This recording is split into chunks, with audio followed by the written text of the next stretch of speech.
Okay, the April 3rd, 2024 meeting of the San Mateo County Board of Education will come to order.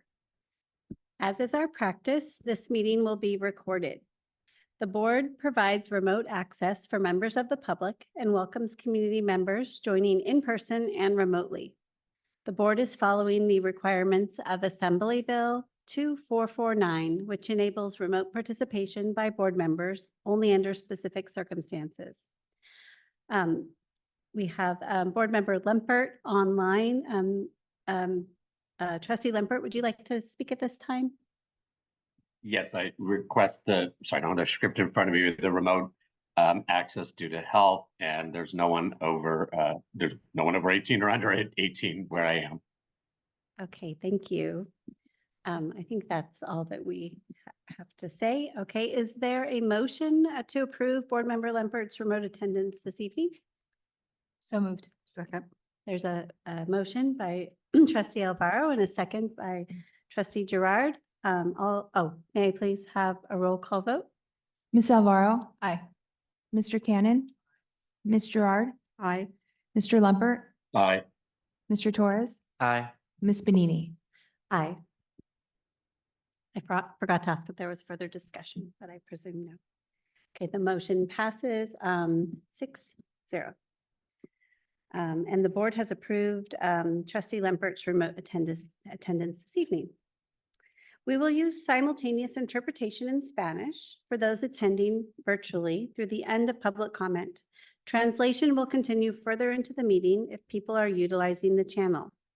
Thank you to our interpreter, Tanya Lara, for joining us remotely. For meeting attendees wishing to access the Spanish translation channel on Zoom, click on the interpretation button on the menu bar. We ask that all speakers be mindful of the Spanish interpretation and please speak slowly and clearly. I ask board members to speak directly into their microphones and remind all speakers, if you're wearing a mask, please remove it when speaking in order to be clearly heard by all attendees. Item 1B is approval of this evening's agenda. Is there a motion to approve our agenda? So moved. Second. There's a motion by Trustee Gerard and a second by Trustee Torres. May I please have, let's see, is there any further discussion? May I please have a roll call vote? Ms. Alvaro? Aye. Mr. Cannon? Aye. Ms. Gerard? Aye. Mr. Lumpert? Aye. Mr. Torres? Aye. Ms. Benini? Aye, and the motion passes with a vote of 6-0, and the agenda for tonight's meeting has been approved. Public comment is item 2. Guidelines for public comment are available on the SMCOE website and in our board docs, as well as on the table outside the boardroom in both English and Spanish. If there are speakers who require Spanish interpretation, our interpreter, Ms. Lara, will interpret following each speaker's comments. At this time, members of the public may provide comment for topics not included on the approved agenda. The County Board of Education does not act upon any matter that has not been agendized except under limited circumstances as permitted by law. It is the policy of the County Board to refer matters raised in this forum to the superintendent for investigation and/or action where appropriate. Superintendent McGee, do we have any comments submitted prior to the meeting? No, we did not. Thank you.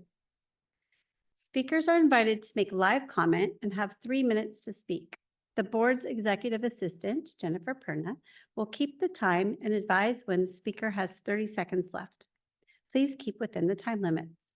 To make a comment over Zoom, members of the public may use the raised hand feature. Instructions for using this feature are provided as an attachment in the board packet. Once your hand is raised, please wait to be acknowledged by Superintendent McGee. Superintendent McGee, are there any members of the public attending remotely who wish to make a comment at this time? We have 2 raised hands and we'll start with Janice Palazzari. Thank you. Janice, I think you can go ahead. Yes. Good evening, President Benini, board trustees, and Superintendent McGee. I was planning on being in person tonight, but I'm completely exhausted. I am speaking as me and not as the president at all. So these comments are coming from me, just so you guys know this. I love my job, but I'm starting to wonder if we can make the changes we need to. I feel like we are torn as a staff. There is a group of us who want to change and a group of us who wants the way it was and that it used to be. The kids we serve have had the deck dealt against them in most cases. We should be serving them to become the most productive citizens as possible once they leave us. That means we need to teach the skills they lack and building them up as much as we can. Kids can't learn if they think people believe they are constantly taking advantage of the system. I know some SMCA members believe we need GSs on campus. My belief is if we work together, then we can help these kids without being punitive. I challenge every SMCA member to truly put themselves in the kids' shoes and realize the students need support beyond what they are getting before they got here and when they're with us. Thank you for your time. And truly, I need to say, this is my thoughts. I am not speaking for SMCA members at this point. Have a good night. Thank you, Janice. And our second speaker is Mary McCardle. Mary, I think you can go ahead. Okay. Good evening, board members and Superintendent McGee. I'm actually on a computer that I'm not used to. So Ms. McGee, can you just raise your hand if you can hear me? Yeah, Okay. we can hear you, Mary. I was not prepared, but since Ms. Palazzari spoke for herself, I will speak for SMCEA. And I want to say in appreciation, things have been running fairly smoothly. We have been meeting in our labor management groups, and I'm very, very happy to report that I think that it has been very productive and communication has been open and honest between labor and management. So I'm really proud of that. And then I'll give a shout out to our principal, Ms. Palladino, who I believe is in person tonight. There have been challenges in some of our programs. But I would like to say that we are really pulling through strong down at PV and El Portal under her helm. And we've had new curriculum, but it's been very successful. And I just want to say that I think under her helm, things have been really strong down there and very good. And one more thing, we're really feeling supported by upper management at this time. Our negotiations went well, and we look forward to our next round. So thank you very much. Thank you. Are there any other comments? No other hands raised. Okay, thank you. Okay, speakers are invited to make, let's see, I think that I already said that, sorry. Raise hand. Mhm. Members of the public may also provide live comment in person. Superintendent McGee, are there any cards submitted? We don't have any cards. Okay. Public comment addressing specific agenda items will be heard immediately before the board takes them up. If members of the public wish to speak to a specific agenda item, please use the raised hand feature when the item is announced, or if in person, please submit a card in advance of the item. And I just want to make a note that public comment now comes after the presentation. So if you have submitted something and I happen to skip over it, please raise your hand or wave. Okay. Approval of the minutes. For item 3A, is there a motion to approve the minutes of the March 2024 regular board meeting as presented? So move. Second. There's a motion by trustee Gerard and a second by trustee Alfaro. Is there any further discussion? Okay. May I please have a roll call vote? Ms. Alvaro? Aye. Mr. Cannon? Aye. Ms. Gerard? Aye. Mr. Lumpert? Aye. Mr. Torres? Aye. Ms. Benini? Aye. Motion passes by a vote of 6-0. Item 4 is our consent agenda. The consent agenda is not debatable and requires a unanimous vote for passage. An item may be removed from the consent agenda and placed on the regular order of business for separate discussion and action if any member of the board or the superintendent or the public so requests. Let's see. Is there a motion to approve the consent agenda? So moved. Second. Motion by trustee Gerard and a second by trustee Cannon. Is there any discussion? Okay, may I please have a roll call vote? Ms. Alvaro? Aye. Mr. Cannon? Aye. Ms. Gerard? Aye. Mr. Lumpert? Aye. Mr. Torres? Aye. Ms. Benini? Aye. Motion passes by a vote of 6-0 and the consent agenda has been approved. Item 5 is under educational services. Heather Logan, Principal, Early Childhood Education and Related Services, and Ellen Paulino, Principal, Special Education Services, E22, will provide an update on school programs at the Ann Campbell Center for Children and Families and the K-22 program. Welcome, Principals Logan and Paulino.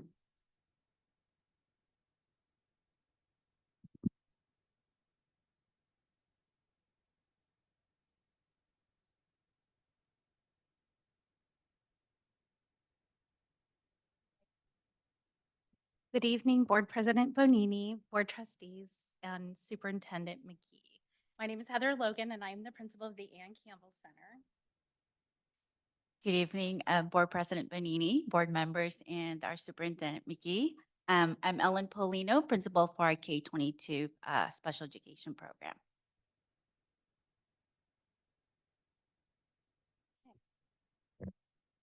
So I want to take just a step back and look at last year and the work that we did with all of our school programs, really looking at a strategic planning process, as well as then building goals and objectives for us to make our roadmap for the next several years. And in that process, we looked at adult SEL, what professional development might be needed to support our staff, and then really looking at how do we build professional learning communities and looking at data and using PDSA cycles to look at what we're doing, determine whether it's effective, and then how do we move forward with changes that need to be made.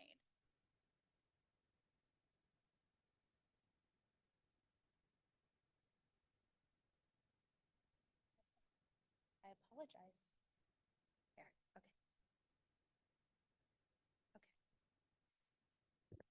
So I go first for our K-22 academic goals.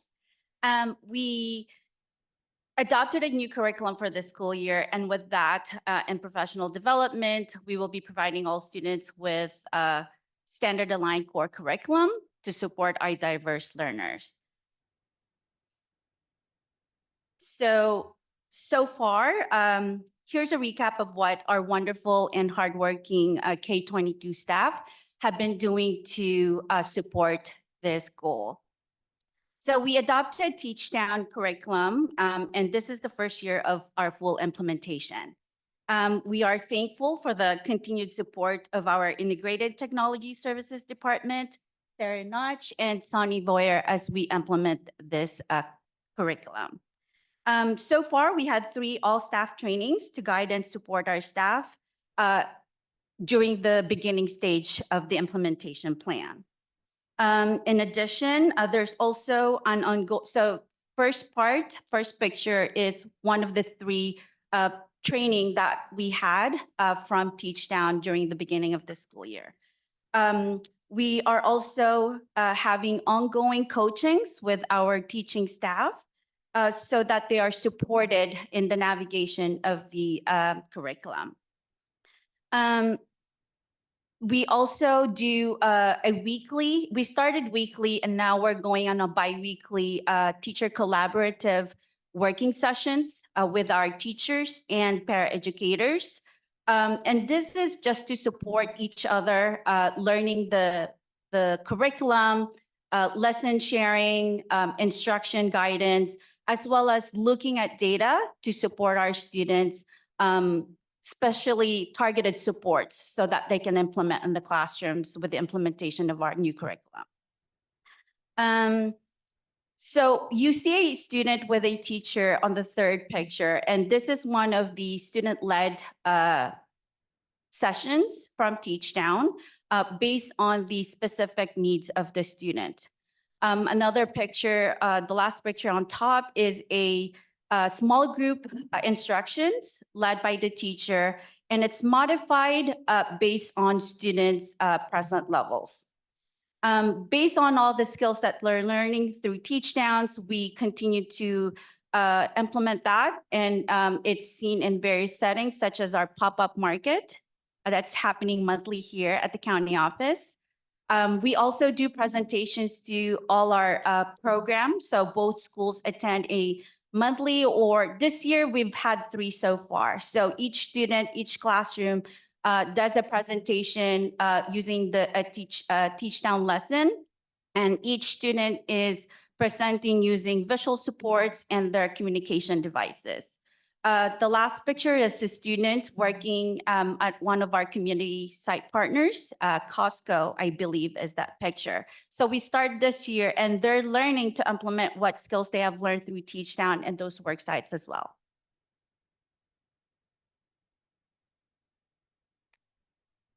So just for context, within the Ann Campbell Center we are housed several different departments. We have related services, which provide services throughout the county to all 23 districts with teachers for the visually impaired, orientation and mobility, adaptive PE, and audiology. And so when I look at academic goals, they're a lot more broad. And so one of the things coming in and talking with my team and actually getting a lot of feedback from districts, it was our referral process is cumbersome, hard to find on the website, where to go. And so in partnership with all of my lead teachers this year, we actually looked at all of our referral forms and talked about a way to improve them. And so with that, 2 of the key things that have already happened, and then I can speak to what is in motion. For the state preschool that we opened this year, all of our forms are online. And so the form to the left of the slide shows what parents actually complete for initial interest into our program. And it gives us some of the key information that we need to look at in determining whether or not they're eligible, and then what information we need to get further. And on the right-hand side, one of the things we've worked on this year with Early Start is streamlining so that all of our assessments, intakes, from the day a family is called when they have a newborn who's been identified with a hearing loss or visual impairment, all the way through the time that we exit them at the age of 3. We are standardizing everything that we do to ensure that families all get the same information. We're delivering similar services as appropriate for families, but that we're all having the same consistent message. Things that are coming will be the remainder of the referral forms for all the related services. And so the goal is that by the beginning of next school year, everything will be online. And the intention then is to actually educate districts about the new processes so that they know it's available to them, and then get feedback, because it could be things that we put in place may need tweaking as we use those processes. Okay.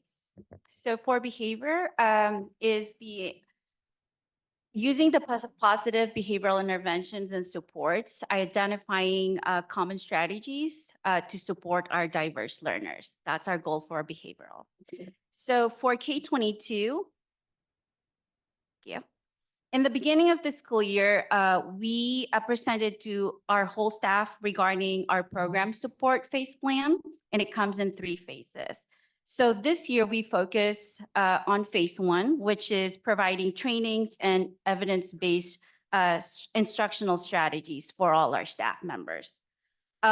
We also streamlined and tailored our data sheets to ensure it is user-friendly and catered to the needs of our students. There's also a weekly and bi-weekly classroom staff check-ins to discuss student needs and progress, and how to ensure ensuring classroom support is ongoing and followed through. Our behavioral goal is a work in progress, but I'm grateful for our behavior team, our nurses, and classroom teams for their collaborative effort in providing support for our students. And then again, taking a bigger step out, one of the things that staff expressed was wanting to have more intensive training, even just from the beginning of when a child becomes eligible for special ed, how to read a psychoeducational report, how do I read behavior plans, where do I find them in SACE? All the things we think people know how to do. And so for the first 3 days when we came together at the beginning of the year, that was the focus of our professional development, is just how do I make sense of this information that I'm receiving about a student? And then with that, across this year, we, well, myself, have delivered professional development around behavior trainings, and specifically looking at resources that staff can use in the role in which they hold with districts, which is a provider, and how do we stay in our lane and provide appropriate behavior supports and recommendations for the kids that we serve. And so we looked at things, I called it Behavior 101. So what are the functions of behavior? How do you figure that out? Looking at how do I determine what students like so that I can implement reinforcement systems, as well as even looking at timelines that are required by law for us to follow. And so everybody has been given both handouts of these documents, as well as we have an internal Google site for our entire department that we use. And so things are getting uploaded as either I find them or other staff find them, bring them to staff meetings, and then we upload them so everybody has access to the information that is available to us. So our SEL goal is to research and implement evidence-based social emotional curriculum within the domains, within the following domains to help support all our students. So to be honest, this is a work in progress also for our program. However, thank you. So our amazing psychologist, Tracy Bonaducci, spearheaded creating and maintaining an SEL board for both our sites, one at Palos Verdes and one at El Portal, which is geared towards supporting students as well as staff members. Some of the material, it's very informative and engaging. So there are materials there that students can take, use it in the classroom. Staff can also give feedback and put it on the board. So when you come and walk through that hallway, you'll see different activities that's happening and getting feedback from our students and staff members. Some of the materials included in that board are derived from our Teachdown curriculum, which is a nice resource in addition, connecting to what is already being taught in the classrooms. Our next step is to use the Ninja Life Hacks series books for our students. It is something that Tracy, myself, and our whole staff, we're learning about it, and we want to see how it works out for our students and see if something that would be beneficial for our program.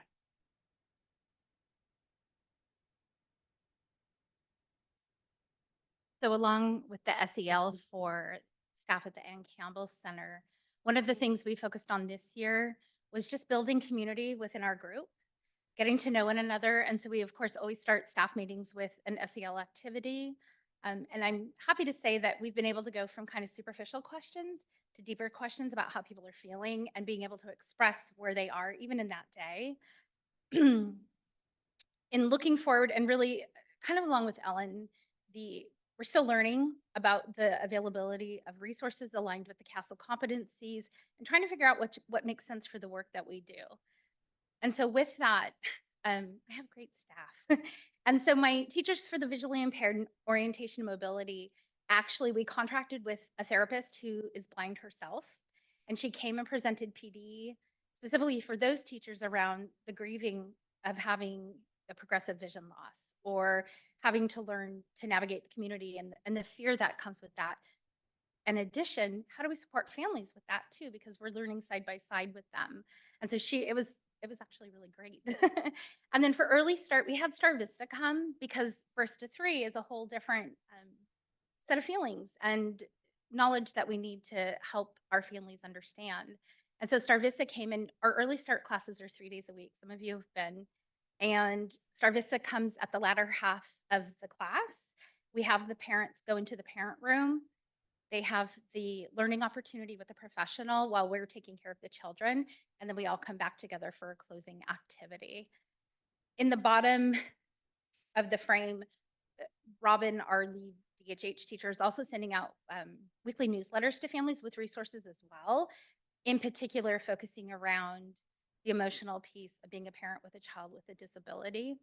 And then like Ellen, we're looking at, specifically for the state preschool, looking at the ninjas to implement for next year. And one of the nice things about it is not only are there books, but I selected the feelings cards, and then they have little critters that go with them that kids can hold. And so you can use it as a way to talk about feelings, you know, whether it's a teaching opportunity or in a place where you're processing something that may have happened that day.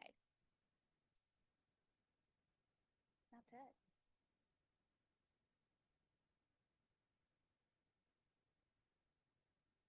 Thank you very much for the presentation. Does the board have any questions or comments? Mr. Cannon. So Heather and Ellen, thank you so much for tonight, and thank you so much for letting us tour your facility earlier this year. It makes it so much more impactful to hear the report tonight, being able to visualize how you work. And it was a delightful tour, and we saw lots of nice things going on, I think. So thank you. Thank you. Thank you. Any other comments or questions? Trustee Gerard. Yes. I really was pleased to see how much training is going on in your new programs, because it's so important. And I'm also pleased to see that not only are our teachers and our aides being trained, but also parents are being involved in that as well, which is really important. How successful is the integration of the parents in the training? How is that going? Are they receptive to that? They are. And we actually are sending out a parent survey, at least for Ann Campbell Center. We will send it out at the beginning of May to get their input about what they would like for next year. As well as with state preschool, there's a mandate that we provide professional development to parents as well. And so that's the thing we're also going to be working on to create a plan. Early Learning does have some vendors available that it's already part of their program that we can access for parent trainings, as well as the feedback that our parents are giving us about what they want. And a lot of it seems to be around developmental milestones for the little ones, as well as how do you potty train? You know, it seems so little, but those are really critical things for those parents. So I think we're in the beginning stages, and it's going to be more robust moving forward. And one other question, I'm trying to figure out, are the Ninja books actual books, or are they online books? They're actual, you get to hold the Tangibles, books? uh-huh. Oh, great. Yeah. Okay. Yeah. I like that. Yeah, so do we. I'm a book holder. Yeah. Okay, thank you. It sounds like really wonderful things are going on and very exciting. And like Mr. Cannon said, it was such a pleasure to be able to tour the facility and see how beautiful it is and how all the rooms are being utilized in fun and exciting new ways. So thank you very much for all your hard work. Are there any other questions from the board? Okay. Oh, Superintendent McGee. Are there I any just questions? wanted to note that Principal Logan, when did you open the state preschool? September. September. Mid-September. So not Yeah, long. and we opened with one little guy, Mhm. and we now have, I believe, 5. We have 6 with Si- one that we're finishing paperwork, who will hopefully start when teacher Jenny gets back next week. And then we have another we're processing. Okay, so we're moving in the right direction, and it's really an implementation of a vision that the organization's been working on for about 6 years together. So, And our contract is only for 12. Like, and to think about, we think about full class sizes, so Yeah. we're very close to being at 12. Yeah. Do you think there'll be 12 this year? Or going into, well, we're in 2024 now. So do you think It's will ongoing. get there in the 2024 school year? Oh, absolutely. Oh, that's Yeah, exciting. Because we'll have some kids transition out and then we always have kids coming in. So absolutely, I think 12. And then we have, a number of our students have special needs as well. And so looking at what we're going to do to move forward with supporting those students specifically. Well, it is exciting to see it Yes. finally come to fruition and actually have students. You're telling me. Yes. That's great. Okay, thank you. So I want to just echo the comments of the other board members. It definitely is nice to have seen the facility so that we know, we can visualize what you're saying and really the supports for the parents, that's amazing. So even if it's mandated for the state preschool, sometimes one mandate helps us with all other things, right? It's a non-negotiable. So I don't see any other comments from the board, but I do see a hand. So my question is, do we have any comments from the public? We have one hand raised, Janice Pellizzari. Um, Janice? Okay, I just wanted to give a huge shout out to both of these ladies. My members in both of these programs feel so supported and that they feel like they can go to them. And I just really need that to be recognized because it's amazing and it's just building more trust in the whole system. Thank you. Thank you. All right, thank you both for the presentation. All right, there's no action to take on this item. The next item is 6A. The board will discuss and act on the vision statement for the Gateway Community School design process. Superintendent McGee, do you want to tell us about this item? Yes. So we, as you know, embarked on this Gateway design process this year. We are about 3 or 4 meetings in with the design team. And so they're really starting to get focused and narrow on how they can see moving the work forward. This vision statement you've mostly seen before. It's a little bit revised to reflect the county board and to kind of meet the context of a board approval. But this vision statement actually was created at the end of last year at the conclusion of the Gateway Learning Series, where we involved all of our key stakeholders and partners in kind of a 6-month-long space where we just learned about the history and the current program and the student experience and discussed across partnerships what we aspired to accomplish for our students' experience.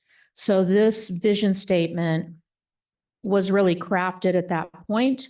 And when we got into the design team work about meeting 3, we really did discuss the fact that we needed to anchor in a vision. And we resurfaced this vision statement from last year. And the team really liked it and felt that it spoke to continues to articulate the vision that we're aspiring to. And then at the last meeting, we discussed the power of bringing it to the county board for your approval so that we can clearly move forward over the next couple of years in strengthening the instructional and supportive environment for the students at Gateway. And it spills over into Hillcrest and it spills over into all of our approaches around alternative learning, but that we are clearly moving forward together, embracing this aspirational vision. So I'm happy to answer any questions, but the request is that the board act to approve. Thank you for the information. Are there any questions from the board? Comments?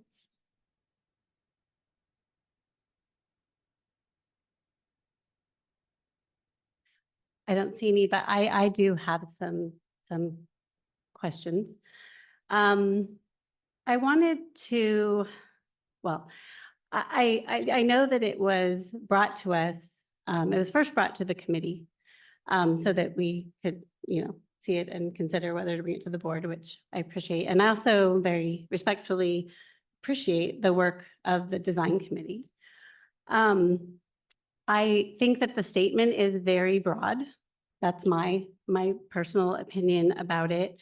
I wonder, even though the board hasn't really had a place in the design committee, even though I think that might have been anticipated at the outset, whether we can take it under consideration and potentially have some input into it. That's my request.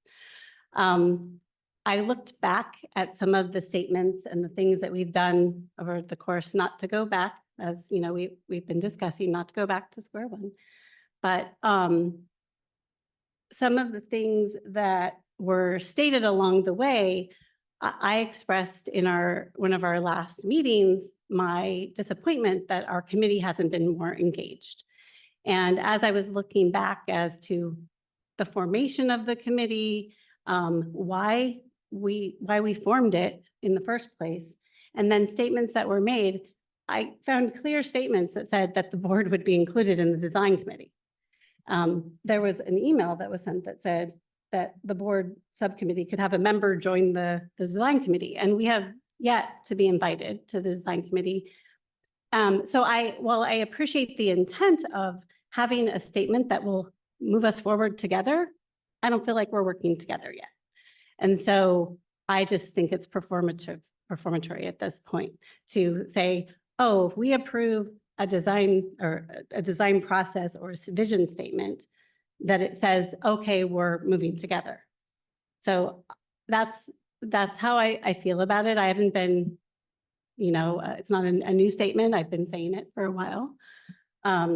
I feel like the whole point of the committee, as I said, and the statements that were made in the resolution, that we would continue to be involved, that we would continue to participate in the process, hasn't really happened. And so I welcome comments from either the committee or others if you have questions about my position, but I don't think that this is that helpful to the process. What I think would be helpful is if we were more involved, and we've requested that, and I think that's going to happen. But I don't really see the point of approving something that was already brought to us in July. And we already know what's happening on this front, and it's not different. And I think it could be stated in a different way that might be more outcome driven and other things that I'm concerned about. So that's my statement. I don't know if anyone else has any thoughts on it, but that is how I feel about this item at this point. Trustee Gerard. Yes, actually, when I was reading it over, I think it's very general, and I really maybe was looking for more specifics. And maybe the idea was when it was written, you didn't know what exactly was going to happen or go on. And that is why it's so general.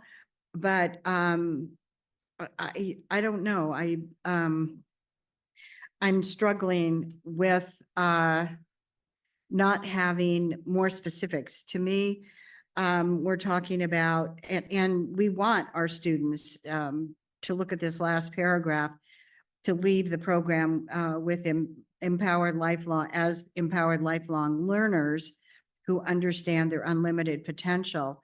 I also would like to see something, I think, in there about the students coming to the school and feeling when they come, welcomed and comfortable and safe. To me, that before they can do any of the other things, I think those three things have to happen.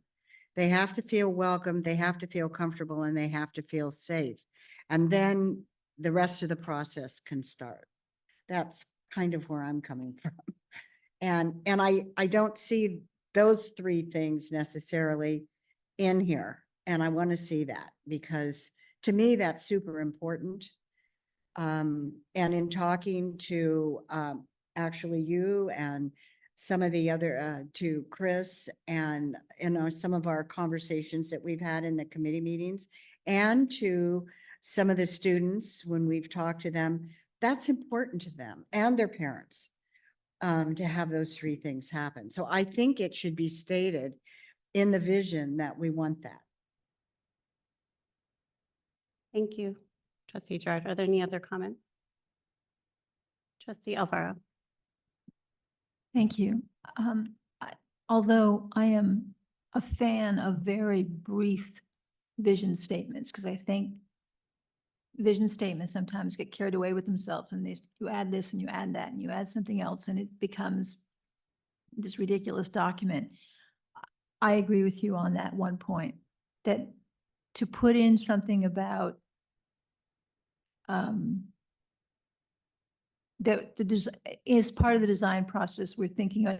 I know it says student-centered, it says honor students' assets, and we all know what that means, but I think it's really an important thing to say that the students feel that this is their space and they're safe and they can thrive there. So I'm not, your wording was fine. I just can't quote it back to you, but I think that's important. So although I would not like to see a much bigger vision statement, I would like to see that one sentence added.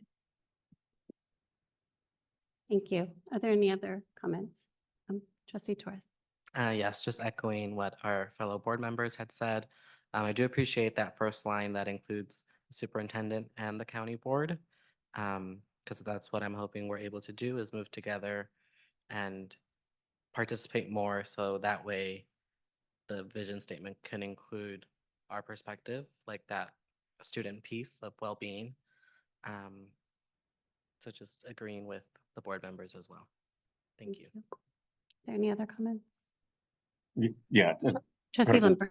Yeah, just more just had a question for the superintendent, her reaction to the vision statement. I mean, I have a slight concern about drafting by committee, especially a vision statement. That said, I'm just curious the superintendent's reaction because it seems like several members had, specific suggestions to add to it. No, we didn't say that. We didn't draft this. The committee did not draft this. No, I know the committee shouldn't draft it. I mean, this goes back to the role of the committee too, is to get more information, but it's appropriately coming to us. It wouldn't make sense for a subcommittee to draft a statement that would come from the superintendent. So I was just curious the superintendent's response to the suggestion about this, the vision statement. Trustee Lempert,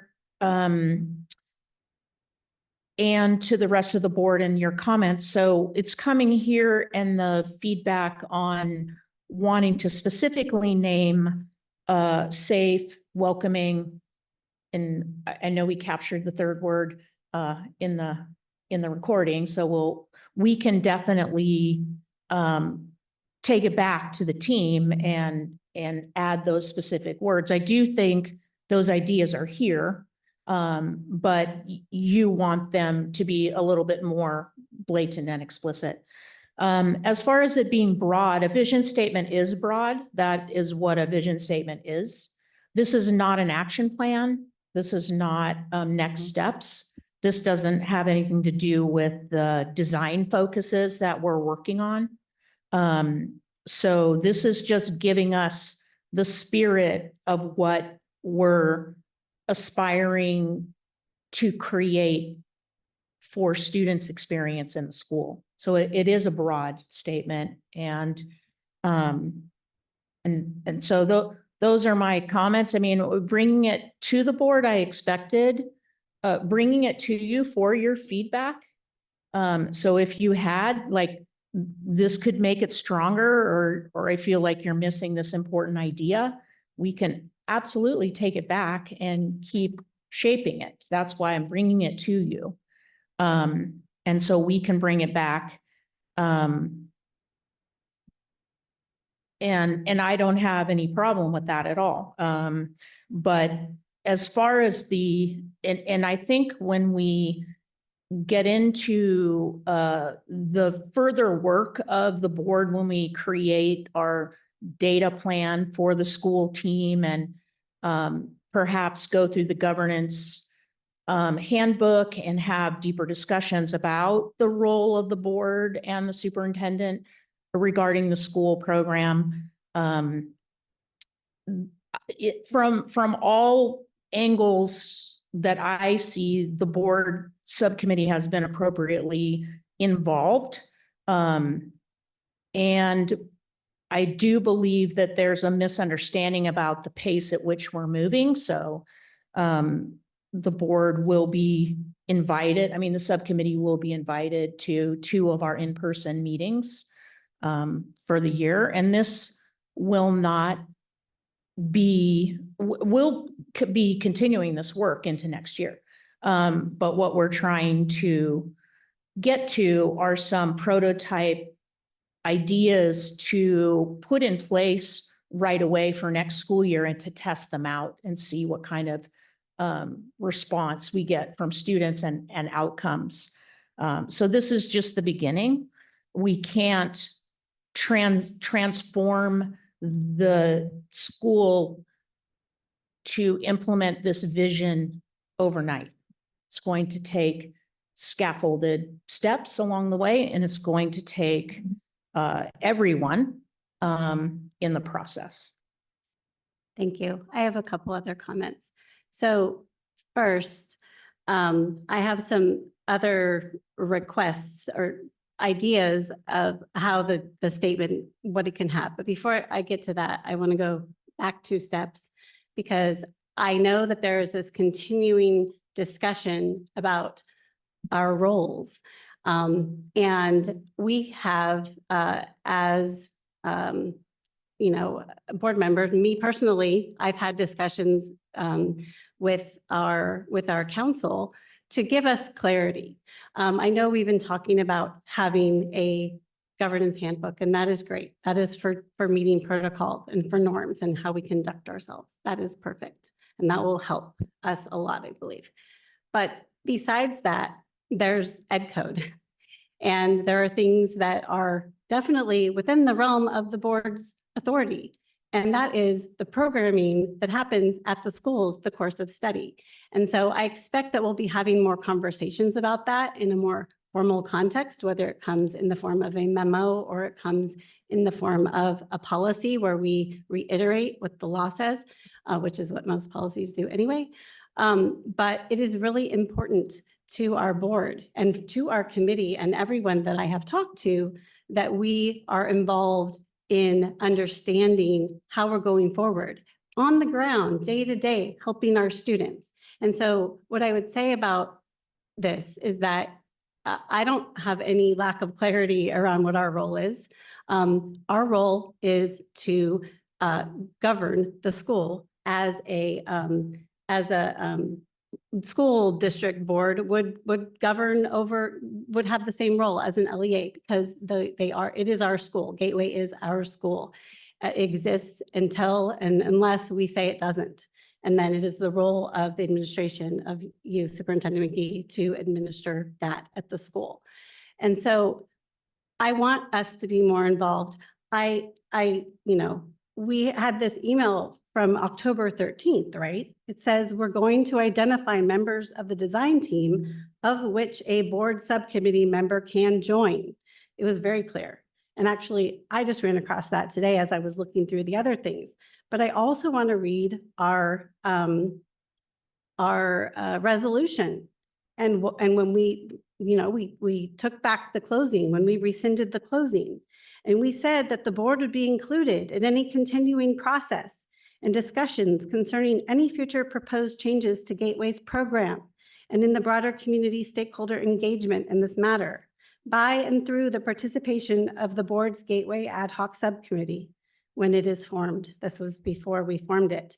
And then we also said in the appointment of the subcommittee that the board has stated its priority to participate in the continuing process to design any future proposed changes to Gateway's program through an ad hoc board subcommittee, as well as through future board discussions, data analysis, and staff reports. So I don't have a misconception about why the subcommittee exists. It exists because we want to make sure that we're happy that that we were able to say the school isn't closing, but we want to have a say in what's happening in the programming and that it's within our role. So we don't have to agree about it right now if we don't agree, but I think we will have further input on that. So now I'm just going to note the couple of things that I care about in terms of the vision statement. And I'm not suggesting that we draft by committee. I am suggesting that we be involved so that before it were to come to us, we would have had a say in what it said, and then it would come to the board in that fashion. But I really feel like it's very visionary, right? It's vision statement. But I also feel like it needs to focus on the practical matter of what Gateway is.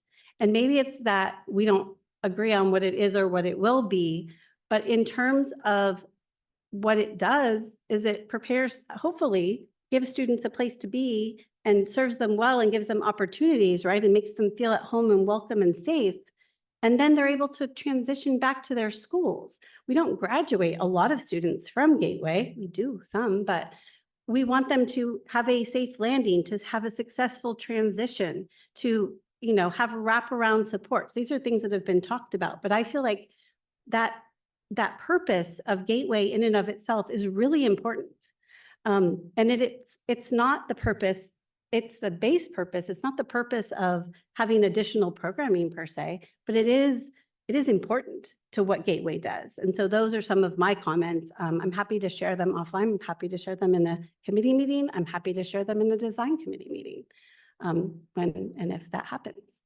So that's all I have for that.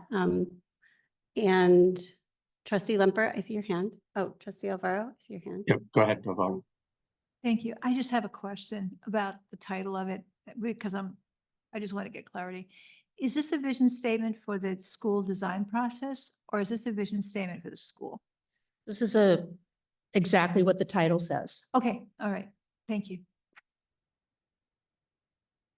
Trustee Lemper.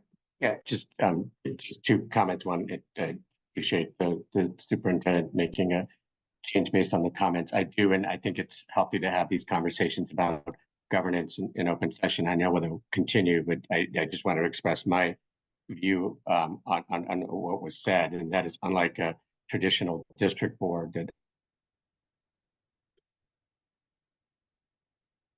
so that is different than a district board. And since I referenced it at a past meeting, looking around the state and the country, but certainly the state on some of the more highly functioning district that are really pursuing a focus on equity, which I know this board is on record stating very well, and just the difficulties and the stress on staff on producing that. I commented once on how San Jose Unified School District is known for their very brief board meetings, and the board, which does hire and fire the superintendent, sets very broad goals, but certainly doesn't get involved in the day-to-day or whatever the term was in terms of a school.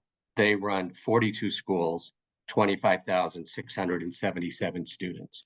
And when you look at larger organizations that are well-functioning, and we're a large organization, that a board that hires and fires the chief executive sets very broad goals. And then the chief executive who's hired carries that out with the staff.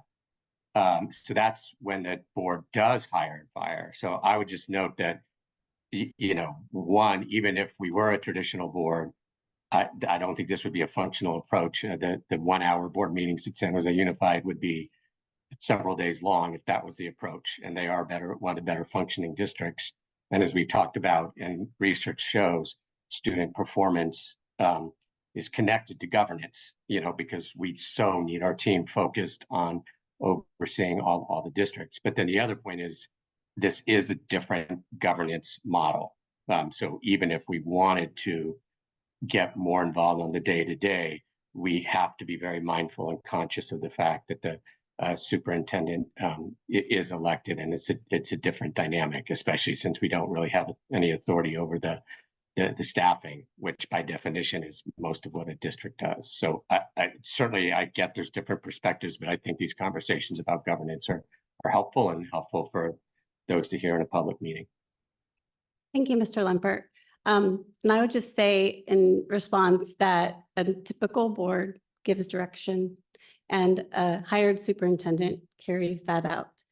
And that is all we are seeking to do, is provide input on direction, on setting direction, which is clearly within the scope of the board serving as an LEA in this capacity.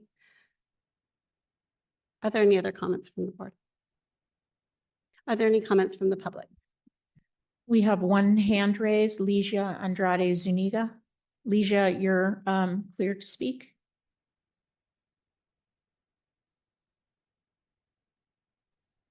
Thank you. Can everybody hear me? Yes, we can hear you. Thank you. President Bonini, Board of Education, Superintendent McGee, and members of the public. Hello, my name is Ligia Andrade Zuniga. I am the current president of the San Mateo Union High School District Board of Trustees. And when I saw this on the agenda, I was really interested because it is in our interest in our districts as we send some of our students to Gateway. I have a couple questions, but I know you can't respond. But I wanted to know, it sounded like the committee didn't draft this, or it did, it was a little unclear. And so if they didn't all collectively draft this, I saw on the list of different folks that are on the committee that are super well respected in our district. And if the committee didn't draft it, it would be a shame because they would have such great input. So I'm not sure, and I'm, outsider looking in. So that, and then I do have to say that I am grateful that the board brought up the language that they did. I agree. I think there needs to be something included around their addressing culture, or addressing like the specifics of the students, like in being able to provide them socio emotional assistance or like support, but as it relates to their families or working within their own community, stuff like that. I do feel it's a little sterile, but I agree that they don't have to be super specific, the vision statements, but it's a little sterile. And the kids, yeah, it's important for them to, like, if they read this, to know that they will be supported and that they will be, yeah, in a safe space. And I think that's been the problem for them for a while, is that they don't feel safe, or they don't feel seen. They don't feel like they belong. And so I am hoping that at Gateway they can feel that way.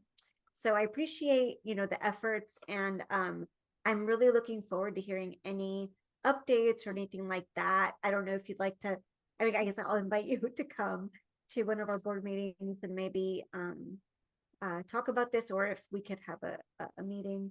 But this is great. So I appreciate the effort. So thank you for listening to me. Thank you. Thank you. Thank you. I can just quickly confirm that the folks listed on the design team were mostly part of the design series. So yes, we're very much part of putting the vision statement together, and then we reviewed it together, this group that's in the board packet. So the answer to that question is a quick yes. Great. Thank you for being able to answer that. Okay. There's some input that was given. Is there anybody who wants to make a motion to approve it as it is, or otherwise? Well, isn't it coming? I thought it was Trustee gonna- Cannon. Oh, sorry. Sorry, trustee Cannon, do you have a question? Are we being asked to approve the vision statement tonight? That was one option, but you gave feedback, and so we'll take it back and keep working on it and bring it back to the board. Thank you. Thank you. I Okay. really appreciate that. Thank you very much. Thank you. All right, the next item is item 6B, and the board will receive the initial proposal from San Mateo County Educators Association, SMCEA, to the San Mateo County Superintendent of Schools for the 2024 through 2027 successor collective bargaining agreement. This item will be brought back at the April 17th, 2024 board meeting for a public hearing. Tammy Moore, Associate Superintendent, Human Resources, is available to answer any questions the board may have. Welcome, Associate Superintendent Moore. Good evening, Board President Bonini, members of the board, and Superintendent McGee. You have before you the initial proposal from the San Mateo County Educators Association to the San Mateo County Superintendent of Schools for the 2024-2027 successor collective bargaining agreement, and I am available to answer any questions you may have. Does the board have any questions?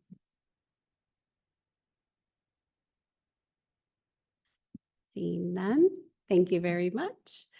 We have no action to take on this item. When we have another one though, okay. Okay, for item 6C, the board will receive employer's initial proposal from the San Mateo County Superintendent of Schools to SMCEA for the 2024 through 2027 successor collective bargaining agreement. This item will be brought back at the April 17th, 2024 board meeting for a public hearing. And again, Tammy Moore, Associate Superintendent, can welcome again for this item. And you have more to share. And you additionally have before you the initial proposal from the San Mateo County Superintendent of Schools to San Mateo County Educators Association for the 2024 to 2027 successor collective bargaining agreement. And I am again available to answer any questions you may have. Does the board have any questions? Okay, seeing none, thank you so much. There's no action to take. Okay. Let's see.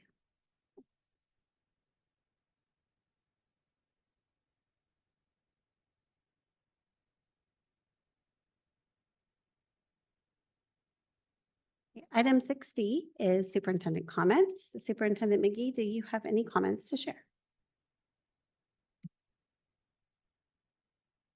As you're powering back on. I'm just about ready to go away. Okay. Yes, I do. Thank you.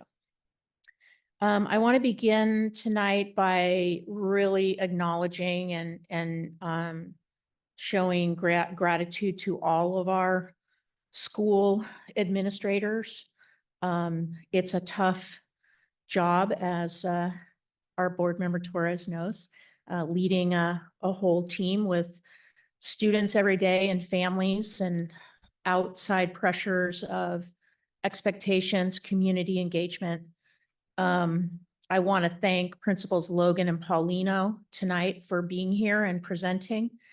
And I think you can see their leadership is effective and their expertise is deep. And we're really grateful to have them leading those very, very unique programs that are supporting, some of our most sensitive and vulnerable children in this county. So they're very, very important in their role, and I really honor them, as well as the team that supports them. And that would be Executive Director Sarah Notch and Associate Superintendent. What's your name again? Chris Schaus. So they're just amazing leaders, all of them, and excited about what's ahead.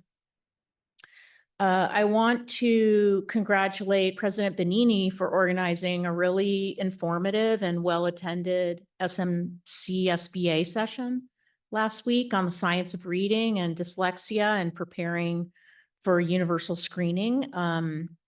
it was engaging and I learned a lot, and lots of people I think came away having also learned some things. So it was really important convening, and I really appreciate that you focused on that, and I thought it was really successful. So congratulations. Last week I was able to get out. I'm trying to get out a lot more. And I supported events in San Mateo Foster City School District. Last week I was able to visit Foster City Elementary School, tour their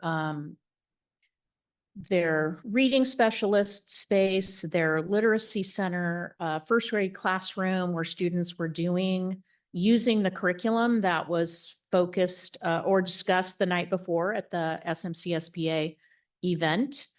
So I was able to see kids actually in action with that. It was really fun. San Mateo Foster City School District has a partnership with Genentech. So all of their elementary schools have a Lego lab. And so the Lego lab has a really student-centered furniture is what I would call it. It's really perfect furniture for kids to move around and do their Lego projects and engage with each other. So that was really great to see. And then we were met by one of their student leaders on their green team, and explained all the ways in which they help students accomplish zero waste on their campuses. So that was really great being at Foster City Elementary. And then the next day was able to celebrate with the community. They have completed construction of 2 multi-use rooms, one at George Hall Elementary and one at Sunnybraids. They're both similar in design, but different at the same time. Obviously, really beautiful buildings, and will serve the community, especially the students, really well. So that was nice. There was a resolution on the consent agenda tonight about Earth Day. And I want to highlight a couple things going on around our environmental literacy and climate justice work here at the county office. Last week also, I attended the capstone event of the Environmental Solutionary Teacher Fellowship. These are teachers who started last summer, engaging and learning around how to shape lessons around the environment and tie in climate science into their lessons. And I'm not sure how many teachers actually graduated, but it was at least 25 who started last summer and went through the whole year. And then what they did in their capstone was they presented their lesson plan and how they they all did test lessons in their classrooms. So it was wonderful hearing the teachers talk about the ways in which they engage students in so many different ways on so many different topics, but all around with the context of the environment. So that was really fun. And this is like the 10th year that we have done this program. So we probably turned out about 300 teachers who are out there really focused on this work and integrating it into their classroom. So it's really special. In the climate work today, Patricia Love and I went out and had an educational experience. We went out to the Pescadero watershed on a trip hosted by Cal Trout. And we actually went to we learned one of these rooms is called Butano, and they were calling the creek Butano. And I'm like, oh my gosh, we've been mispronouncing this name of this room. So we're going to have to work on, is it Butano or Butano? But anyway, we went out to the Butano Creek. They have all these high-tech instruments and equipment out there, and they put these PVC plastic grids on the floor or the ground of the creek bed. and they have sensors in them. And then they actually, for part of the year, pull in the trout and the salmon and insert them with little chips so that they can monitor where they're flowing and where they're going. And why this is so important is that for many, many years, because of sort of a lack of vision about the impact of, farming and ranching and all of that on the creek beds, those creeks were actually shut down and the fish could not get upstream. And so the species was dying out. And Pescadero is one of the key areas where they're really hoping they can bring back the salmon. And so one thing that was super interesting was that all the partners that have been part of this work, and I had a sheet with the different partners, but I don't have it with me right now, but California Fish and Game, obviously cow trout, the county parks, the state parks, NOAA, and there's another agency that I can't quite remember. And then there was UC Santa Cruz researchers. So it took them about 10 years to really deeply develop all these partnerships across agencies, because that's how you get to sustainable change in our contemporary society. And I see a parallel to, really the work we're doing around like a school like Gateway is for real sustainable change. You've got to invest in those cross partnership investments, and it takes time to build those things. And so I was really inspired by what we saw today. Not only here's some of the themes that were presented. It's like the power of the partnerships, lots of green career work going on, like all these different people in all these different fields. And we asked them, how did they originally get into the work? And they each had a different story. But one of the women who works for CalTrout actually was a naturalist for us for 3 years out at Outdoor Ed. And so I also draw the connection to all the work at Outdoor Ed with our naturalists and our senior naturalists is a career path into these green careers. So certainly outdoor and experiential learning, and then just the science itself, understanding the ecosystems, how fragile they are, how it really takes us to be stewards of those environments. The vision they have for species restoration, it's very slow and very like human intensive. Like imagine they catch like thousands of fish and insert them with these chips so that they can follow them. And then of course they talked about the impact of climate change, and it's changing the sandbars, it's changing the ways in which the coastline is shaping. And all these subtle changes are really impacting the future. And I'm inspired to look out 20, 30, 40 years and understand what that world needs to be in order to be healthy and thriving. And that's why this environmental education is so very important. And then finally, on the education piece, on April 30th, I know some of the board members are signed up to attend our Climate Ready Schools Summit.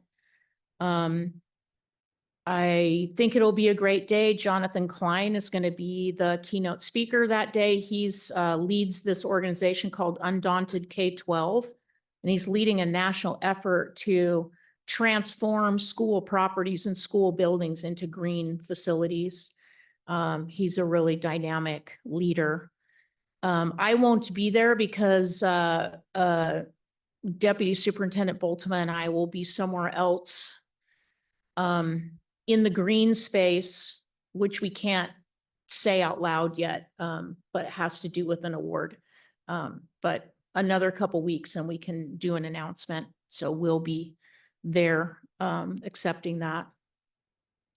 And then 2 more things. You heard our teachers tonight speak about the labor management work we're doing.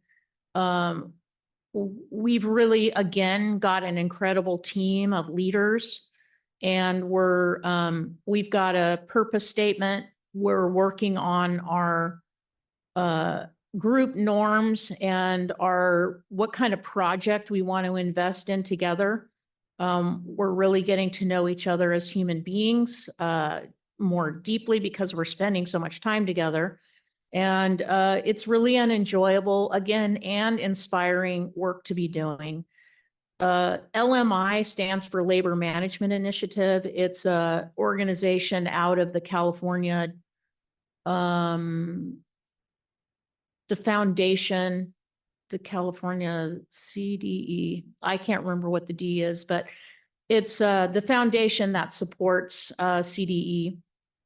And the name we've come up with for this group is called LIGHT, L-I-G-H-T, and it's Leaders Inspiring Growth and Healthier Teams. So that's really good work that's going on, and I appreciate all the leaders that are sitting around that table, investing their time and energy in the work. It's a super busy time here. You know, we run special professional development and support for our very small school districts. There's 5 of them in the county. It is Bayshore, Brisbane, La Honda, Pescadero, Portola Valley, and Woodside. They all have fewer than 500 students, and they have very, very few people in their district office to do all the different things. They have to do everything that every school district has to do, they only have like 1 or 2 people to get the work done. So we've really been surrounding them and supporting them over the last 2 years in very unique and special ways to help them get their work done. And I just want to, you know, add one more district to that list, and that's the San Mateo County Office of Education schools. We are very small schools, and we have very few people in the roles to do all the many different things that every school district has to do. So when I talk about the leadership of, you know, our executive director, our associate superintendent, and our principals, they're doing the work, each one of them, of about 5 different people. So our staff is busy planning for next year. We're doing budgets. We're figuring out our staffing. We're hiring. We're getting ready for end of school activities. There's lots of work going on so many fronts. And I'm just really proud of the staff, every staff member here for the work we're doing. It's impactful. And I feel really happy to be part of it. So that concludes my comments. Thank you. Let's see. Next, we have our board member items. Item 7A, the board will receive an update from the legislative subcommittee. And as the subcommittee chair, I would be happy to start that discussion. Let's see, lots of updates. So the legislative subcommittee met on March 26th. And we had, our committee is myself, Trustee Camacho, Trustee Torres, our youth liaison, Bethany Zhao. We also met with, and we're grateful to have the support of Patricia Love, Jared Prolo, and Tammy Moore. So thank you. It was a great meeting. We took 1 hour and we did a lot. We hadn't had a legislative subcommittee meeting for over a year because we just weren't able to pull one together, I guess, last year. So we went through and we were also grateful to have a folder that's been created. So everything is in there so we can access everything online, and we have a running agenda. So we first discussed our kind of philosophy as a committee on what we wanted to address. There's no lack, as everyone knows, of legislation and things that we might consider. And then we also reflected on legislation that we have supported in recent years that wasn't necessarily completely educational in nature, but we found some reasons why we would do that.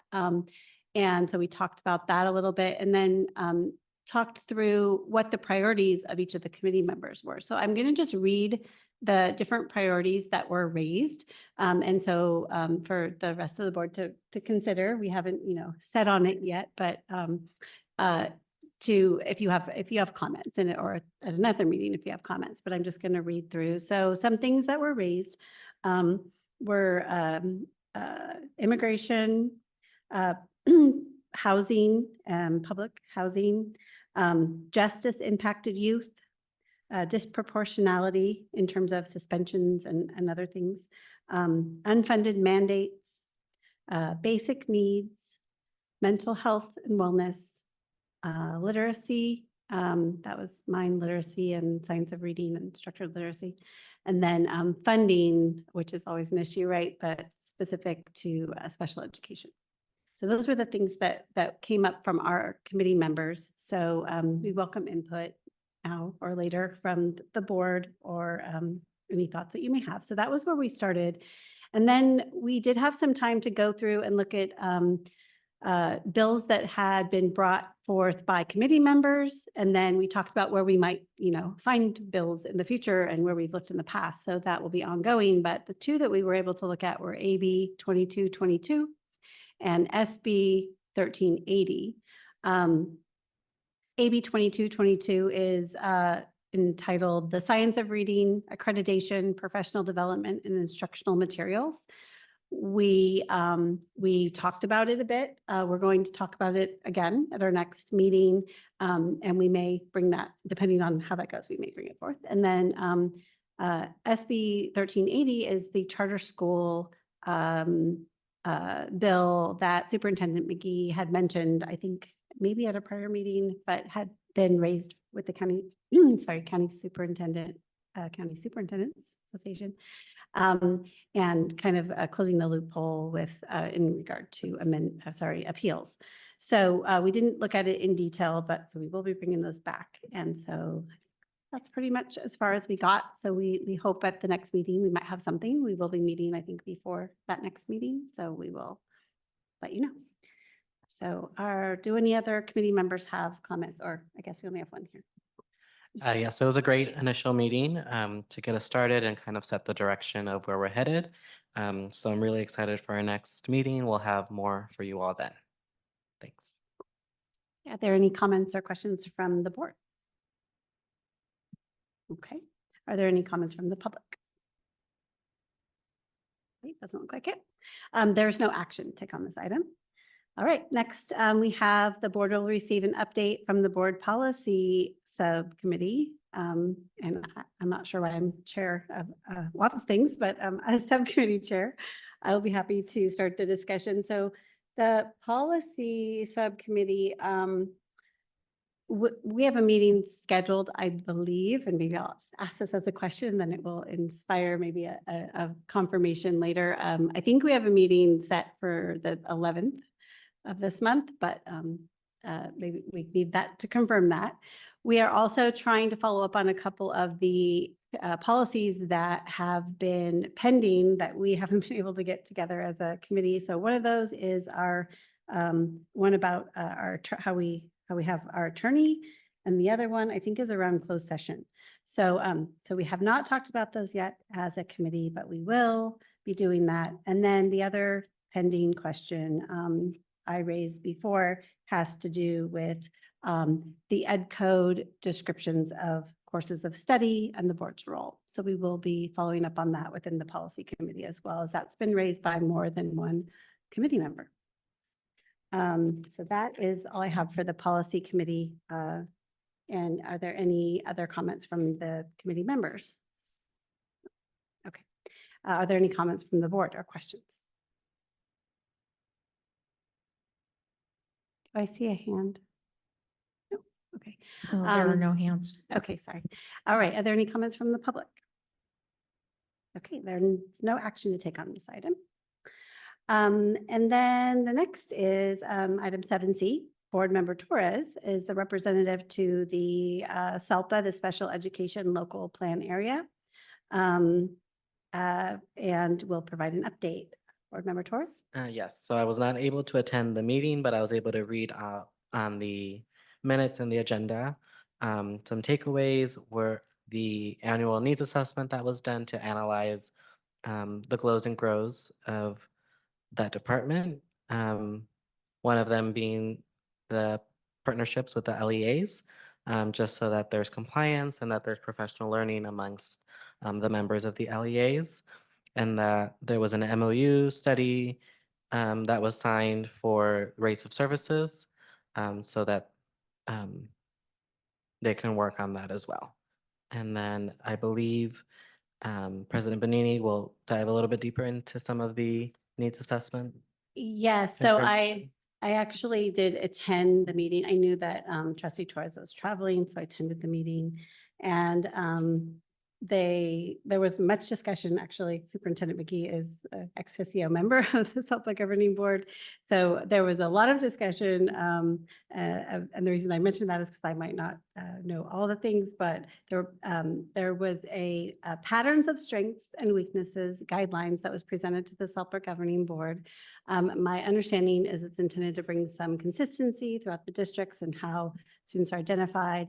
And that was requested to the governing board to get input from the LEA. So that is posted on the board docs. They're now on board docs for self-governing board. So we also have a copy of it if anyone would like to see it or share it with your districts in your areas.